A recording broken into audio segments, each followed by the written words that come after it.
So, who are you, sir? So my name's Joseph Delappe. I'm an artist and activist and a professor at Abertay University in Dundee. And what do you teach there at the university? I'm primarily research. I do research. My title is actually what I do. I'm a professor of games and tactical media. So it's really, I'm a political artist, but I do this kind of thing as a way of expressing my deep-seated political beliefs and trying to foster connection and dialogue and hopefully some change in the world. And so how did you get to be living in Scotland? I was offered, I was actually recruited by Abertay as a senior staff in research in games and media and that type of thing. So I was offered a job and brought over on a visa and all that. So I have leave to remain at the moment, applying for citizenship, actually, almost as I speak. All right. And you've got a desk here, which is the USAD, yes, the United States Apology Desk, and you've got this rather wonderful flag here, which I just heard you say was made from Scottish wool.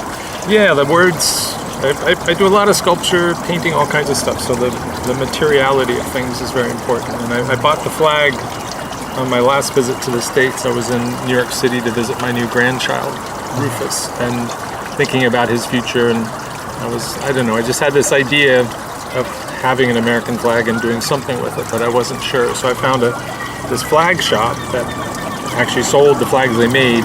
It's 100% cotton, so it has, very much this sort of American sort of physical aspect to it, and came to Scotland, and I was like, what am I going to do with this? And my first thought was, how about an American saying, making an apology. Apologies was just too big to be visible, and then I was thinking, I'm sorry, and then it was just like, no, sorry, that's perfectly British. It's perfectly, sorry, right? So, sorry. So why are you apologizing for America, or the United States of America? Well, since I moved here, and even before, I've been troubled by the actions of my country.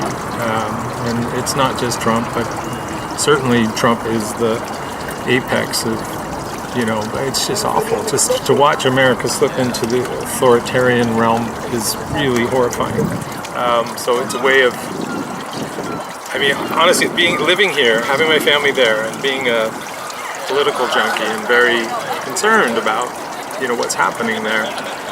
And living abroad and seeing how much American politics and everything affects the world, and watching what's been happening, I've been embarrassed, I've been angry, I've felt helpless, and this was just a way of trying to do something that would perhaps, maybe put it this way, Trump is all about spectacle, right?